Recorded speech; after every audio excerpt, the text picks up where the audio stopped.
ભાવનગરથી સમાચાર મળ્યા છે કે યુનિવર્સિટી ખાતે એનએસયુઆઈ દ્વારા આજે વિદ્યાર્થીઓના હિત માટે ઉગ્ર વિરોધ કરવામાં આવ્યો છે।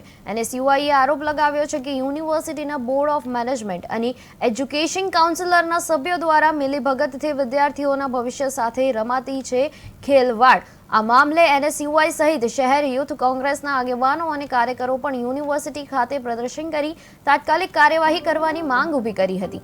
જોકે વિરોધ દરમિયાન એનએસયુઆઈના આગેવાનો અને કાર્યકરોને પોલીસ દ્વારા અટકાયત કરવામાં આવી હતી। એનએસયુઆઈનો જે યુનિવર્સિટીમાં ઉગ્ર વિરોધ નોંધાઈ રહ્યો છે ત્યારે વિદ્યાર્થીઓના હિતમાં આવેદનપત્ર પણ આપવામાં આવ્યું છે।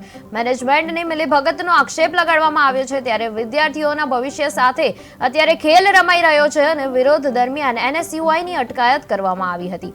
મહત્વના સમાચાર મળ્યા છે આપણને ભાવનગરથી, જ્યાં વિદ્યાર્થીઓના હિત માટે આવેદનપત્ર આપવામાં આવ્યું હતું અને મેનેજમેન્ટની મિલીભગતનો આક્ષેપ કરવામાં આવ્યો છે। વારંવાર આવા કેમ સમાચાર મળી આવે છે કે કોઈ ઇન્સ્ટિટ્યૂટ, કોઈ સ્કૂલ હોય કે કોઈ કોલેજ હોય ત્યાંથી કેમ આવા આક્ષેપ કરવામાં આવે છે? વારંવાર આવા સમાચાર આપણી સમક્ષ આવી જાય છે કે જ્યાં વાંક કોઈ ઇન્સ્ટિટ્યૂટનો હોય કે વાંક ઓર્ગેનાઇઝેશનનો હોય છે।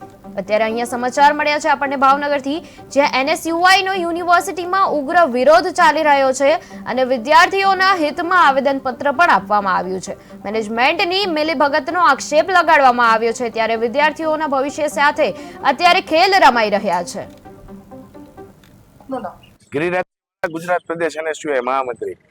આખા ગુજરાતમાં જ્યારે આ ભાજપ સરકાર દ્વારા ચોખ્ખો શિક્ષણનો વેપાર ચલાવવામાં આવે છે, શિક્ષણને એક માત્ર હાટડો બનાવી દીધું છે, ત્યારે આખા ગુજરાતમાં પ્રદેશ પ્રમુખ, કાર્યકારી પ્રદેશ પ્રમુખ ડોક્ટર ઇન્દ્રવિજયસિંહ ગોયલની સૂચનાથી આખા ગુજરાતમાં યુનિવર્સિટી બચાવો અભિયાન એનએસયુઆઈ તેમજ યુવક કોંગ્રેસ દ્વારા ચલાવવામાં આવ્યું છે। આપણી યુનિવર્સિટી પણ તેમાં બાકાત ન હોય। આપણી યુનિવર્સિટીમાં પણ તાજેતરમાં ખૂબ જ મોટો છબોલો બહાર આવેલો હોય કે 80 સભ્યની કંપની દ્વારા સતત 9 વર્ષથી એકતું શાસન કરી કોન્ટ્રાક્ટ ચલાવવામાં આવે છે અને છબડાઓ આચરવામાં આવ્યા છે।